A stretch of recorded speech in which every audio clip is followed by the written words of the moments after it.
Hello সবাইকে, কখনো ঘরেও কখনো বাহিরেতে সকলকে জানাই অনেক অনেক স্বাগতম। আশা করছি আপনারা সকলে খুব ভালো আছেন। আজকের এই ভিডিওটি একটু অন্যরকম, আশা করব আপনাদের সকলের খুব পছন্দ হবে। আমার লাস্ট ভিডিওতে আমি আপনাদের সাথে শেয়ার করেছিলাম আমাদের ব্যাগ প্যাকেজিংয়ের সময়কার কিছু সুন্দর মুহূর্ত, আর তার পাশাপাশি আমাদের শিয়ালদা থেকে নর্থ বেঙ্গলে আসার ট্রেন জার্নির বিশেষ কিছু সুন্দর সুন্দর মুহূর্ত। অলমোস্ট প্রায় ১৩ ঘন্টার ট্রেন জার্নি শেষে আমরা পৌঁছে গিয়েছিলাম শিয়ালদা থেকে নর্থ বেঙ্গলের ছোট্ট একটি শহর ধূপগুড়িতে।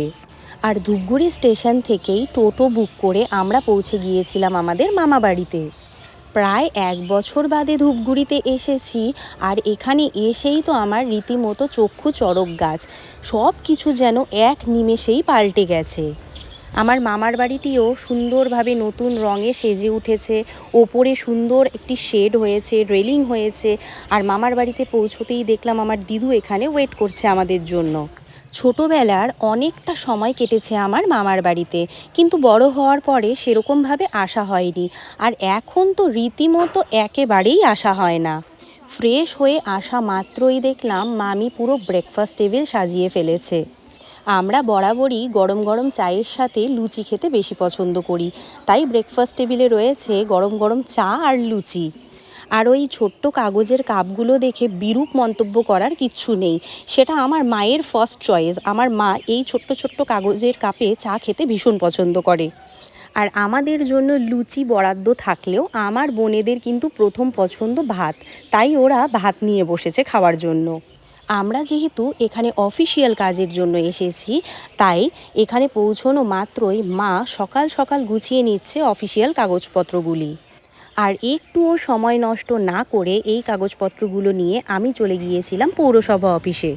যেই রাস্তা ধরে পৌরসভা অফিস যাচ্ছিলাম সেই রাস্তাটায় একসময় আমি রেগুলার যাতায়াত করেছি। এই রাস্তা ধরেই একটি ছোট্ট বাচ্চাদের সুন্দর স্কুল রয়েছে, যেই স্কুলে আমি বেশ কিছু বছর কাজ করেছিলাম। আর এখানে কাজ করার সুবাদেই ১-২ জন খুব ভালো বন্ধু পেয়েছিলাম, তাদের সাথেই রেগুলার যাতায়াত করতাম। এখনও অবশ্য তাদের সাথে খুব ভালো বন্ধুত্ব রয়েছে, তাদের কথাই মনে হচ্ছিল এই রাস্তা দিয়ে যাওয়া আসার সময়।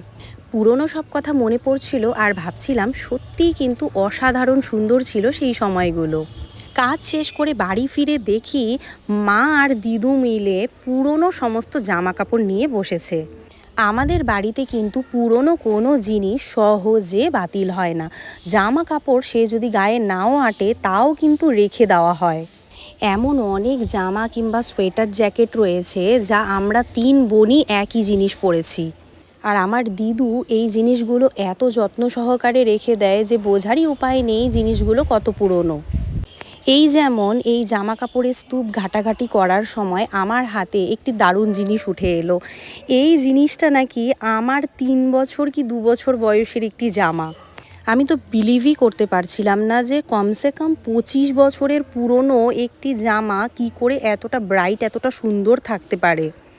নিজের কোনো একটা জিনিস তাও এত পুরনো আর এত সুন্দর অক্ষতভাবে রাখা রয়েছে, দেখে কার না ভালো লাগে। আমারও কিন্তু ভীষণ ভালো লেগেছিল। তো যাই হোক, এই সব দেখে চলে গিয়েছিলাম ছাদে, ছাদটা ঘুরে দেখব বলে আর তার সাথে একটু রোদ পোহাবো বলে। গিয়েই দেখি আমার ছোট বোন সে ছাদে ছুটোছুটি করছে। ও মূলত ক্যামেরা দেখেই ছোটাছুটি করছিল, তাই আমিও একটু ওর সাথে মজা নিচ্ছিলাম। মামার বাড়ির ছাদটা কিন্তু আকারে অনেকটাই বড় আর বেশ সুন্দর। আগে যতবারই এসেছি এই বাড়িতে ছাদে না আসলে একদমই ভালো লাগতো না। এখনও কিন্তু সেই একই অভ্যাস রয়ে গেছে। লাস্ট ইয়ারে ছাদের কিছুটা অংশ জুড়ে শেড দেওয়া হয়েছে, আর এটা হওয়াতে একটা সুবিধা হয়েছে। আগে একটু বেশি রোদ লাগলে পরে নিচে অগত্যা পালিয়ে যেতে হতো, এখন আর সেই ভয় নেই। বেশি গরম লাগলে শেডের তলায় আশ্রয় নিলেই হলো। আগে তো ছাদটা ভালো লাগতোই, কিন্তু এখন যেন আরও বেশি ভালো লাগে। তার কারণটা অবশ্যই আমার মামির যত্নে বেড়ে ওঠা এত সুন্দর সতেজ সবুজ গাছপালাগুলো। শীতের নরম রোদে মা আর দিদু একটি পাটি বিছিয়ে রোদ তাপাতে বসে গিয়েছিল ছাদে। আমারও ইচ্ছে হচ্ছিল সেখানে গিয়ে বসি, কিন্তু তারপরে ভাবলাম গাছগুলোকে আগে একটু ভালোভাবে দেখে নিই। গাছপ্রেমী মানুষজনদের এই এক সমস্যা, যেখানে যেই গাছই দেখি না কেন আপাত মস্তক খুঁটিয়ে খুঁটিয়ে না দেখলে একটুও ভালো লাগে না। আর কোনো জায়গায় বা কারোর বাড়িতে যদি দেখি এমন সতেজ সুন্দর গাছপালা রয়েছে, তখন তো মাথায় আরও প্রশ্ন আসে যে কী দিয়ে এই গাছগুলো এত ভালো হয়েছে। আমি যদিও আগেই ফোনে শুনেছিলাম, তারপরেও এখানে এসে নিজের চোখে দেখলাম আমার মামির ন্যাচারাল রেমেডি। কোনো সবজির খোসা কিংবা অবশিষ্ট অংশ মামি কিন্তু ফেলে দেয় না।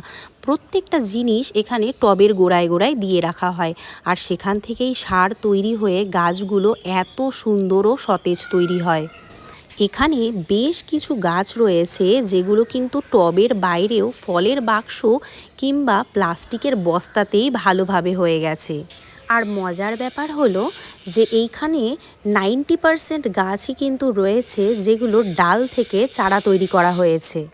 আর প্রত্যেক দিনেই কম বেশি প্রায় প্রতিটা গাছেই ভরে ভরে ফুল ফুটে থাকে, কিন্তু সকালবেলা করে পুজো দেওয়ার জন্য ফুলগুলো তুলে নেওয়া হয়েছে, সেই কারণেই আমি এখানে ফুলগুলো ক্যাপচার করতে পারিনি। অন্য সময় ক্যাপচার করতে পারলে আমি অবশ্যই আপনাদের সাথে ফুলগুলো শেয়ার করব। একদিকে আমি ছাদের এক মাথা থেকে আরেক মাথা হেঁটে গাছগুলো দেখে চলেছি, আর ওইদিকে দেখছি দিদু আর মার আড্ডা বেশ জমে উঠেছে। অনেকক্ষণ ধরে হেঁটে চলে বেড়ানোর পরে আমারও একটু বসতে ইচ্ছে হলো। বসার মূলত দুটো কারণ ছিল। এক তো অতক্ষণ ধরে হাঁটার পরে পাটাও একটু ব্যথা করছিল, আর দ্বিতীয়ত অত সুন্দর হালকা রোদের মধ্যে দুজনকে বসে থাকতে দেখে আমার ভীষণ ইচ্ছে করছিল। কিন্তু ইচ্ছে হলেই তো আর হলো না, এনাদের সাথে বসে এনাদের গল্পের সাথে তালও মেলাতে হবে, যেটা আমার পক্ষে একেবারেই অসম্ভব ব্যাপার। তাই দৌড়ে এক ছুটে নিচে গিয়ে নিজের সিলেকশন করা কয়েকটা বই নিয়ে এসেছিলাম। আমি লাস্ট ভিডিওটাতে যে দেখিয়েছিলাম যে বই সিলেকশন করছিলাম অনেক কষ্টে, তো অনেক কষ্টে মাথা খাটিয়ে আমি লাস্ট অবধি এই 3টে বইকে সিলেক্ট করতে পেরেছিলাম। তার মধ্যে ছিল সাক্ষ্যজিৎ ভট্টাচার্যের শেষ মৃত পাখি এবং সায়ন্তনী পুত্তুণ্ডের বহুরূপী পার্ট 1 এবং পার্ট 2। আমার লাস্ট ভিডিওটাতে আমি বলেছিলাম যে কোন বইটা নেব সেটা ভেবে ভেবে মাথা খারাপ হয়ে যাচ্ছিল, মানে কোনোটাই ছাড়তে পারছিলাম না, কিন্তু এত বই তো একসাথে আনা সম্ভব নয়। তো তারপরে লাস্ট অবধি এই 3টে বইকে ফাইনালভাবে সিলেক্ট করতে পেরেছিলাম অনেক কষ্টে। কিন্তু এখন আরও একটি বড় প্রবলেম সামনে এসে দাঁড়িয়েছিল যে এই 3টে বইয়ের মধ্যে কোন বইটিকে ফার্স্টে পড়ব। সাক্ষ্যজিৎ ভট্টাচার্যের লেখা বই এর আগে পড়ার আমার সৌভাগ্য হয়নি, তবে সায়ন্তনী পুত্তুণ্ডের লেখা বই অনেকগুলো পড়েছি। আর সায়ন্তনী পুত্তুণ্ডের লেখার টেস্টটা যেহেতু জানি, সেই কারণে সবার আগে বহুরূপীটাই ধরলাম। সারাটা দিন খুব সুন্দরভাবে কাটানোর পরে আরেকটা স্পেশাল টাইম থাকে বাঙালি পরিবারে, সেটা হচ্ছে সন্ধেবেলার টি টাইম। পরিষ্কারভাবে যদি ব্যাখ্যা করি তাহলে পরে বলতে হয় হাতে থাকবে একটি গরম চায়ের কাপ, আর চোখের সামনে চলবে জি বাংলা কিংবা স্টার জলসা। আমি যদিও কোনো টিভি সিরিয়াল একদমই পছন্দ করি না, শুধুমাত্র চায়ের টাইমটুকুতে চা কতক্ষণে শেষ হয় আর তারপরেই সেই জায়গার থেকে আমি চম্পট দেই। আর এই সময়টাতে বাড়ির বাচ্চাদের কিন্তু এই জায়গায় কোনো রকম অ্যালাউ নেই। টিভি সিরিয়াল বাদ দিলে যে জিনিসটা আমার সবচেয়ে বেশি ভালো লাগে, আর সেটা হলো যে একটা সময় বাড়ির সবাই মিলে বসে জমিয়ে একটা কিন্তু আড্ডা হয়। আর গরম গরম চায়ের সাথে যদি থাকে বড় এক বাটি সুন্দর মুড়ি, আর তাতে অল্প চানাচুর, শশা কুচি, পেঁয়াজ কুচি, টমেটো কুচি দিয়ে মুড়িটা মাখা হয়, তাহলে কিন্তু দারুণ ব্যাপারটা জমে যায়। সন্ধ্যাবেলাটা খুব সুন্দর হাসি মজার মধ্যে দিয়ে কেটে যাওয়ার পরে আরেকটি পার্ট আসে, আর সেই পার্টটি হলো বাচ্চাদের পার্ট।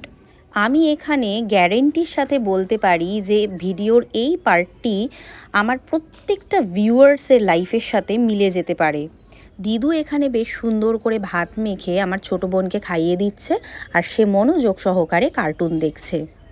অনেকের ক্ষেত্রে হয়তো ছোটোবেলায় দিদু কিংবা ঠাকুমার হাতে মাখা ভাত খাওয়ার সৌভাগ্য হয়নি ঠিকই, কিন্তু কার্টুন দেখে ভাত খাওয়া ছিল একদম মাস্ট। এই ভিডিওটি দেখার পরে আপনাদের মনেও যদি ছোটোবেলা সংক্রান্ত কোনো মিষ্টি মধুর স্মৃতি মনের কোণায় উকি দিয়ে থাকে, তবে আমাদেরকে কমেন্ট করে কিন্তু অবশ্যই জানাবেন। এখন অনেক নতুন নতুন ধরনের কার্টুন বেরোলেও আমাদের সময় কিন্তু দারুণ স্পেশাল কার্টুন ছিল টম অ্যান্ড জেরি, ডোরেমন, ঠাকুমার ঝুলি, মুগলি, এগুলো কিন্তু মনের কোণে একেবারে গেঁথে আছে। আর ছোটোবেলার এই বন্ধুদেরকে ভোলা কখনোই কিন্তু সম্ভব নয়। আজকের ভিডিওটি এই পর্যন্তই। যদি ভিডিওটি ভালো লেগে থাকে কাইন্ডলি একটি লাইক করে যাবেন। ভিডিওর কোন পার্টটি আপনার সবচেয়ে বেশি ভালো লেগেছে কমেন্ট করে কিন্তু জানাতে একদম ভুলবেন না। যদি চ্যানেলে নতুন হয়ে থাকেন তবে অবশ্যই একটি সাবস্ক্রাইব করে যাবেন। আর অবশ্যই আপনার বন্ধুবান্ধব ও আত্মীয় স্বজনদের সাথে আমাদের ভিডিওগুলি শেয়ার করে আমাদেরকে তাদের কাছে পৌঁছোতে একটু সাহায্য করবেন। আশা করব সকলে খুব ভালো থাকবেন, সুস্থ থাকবেন। দেখা হচ্ছে আমাদের পরবর্তী ভিডিওতে খুব শীঘ্রই। Bye bye.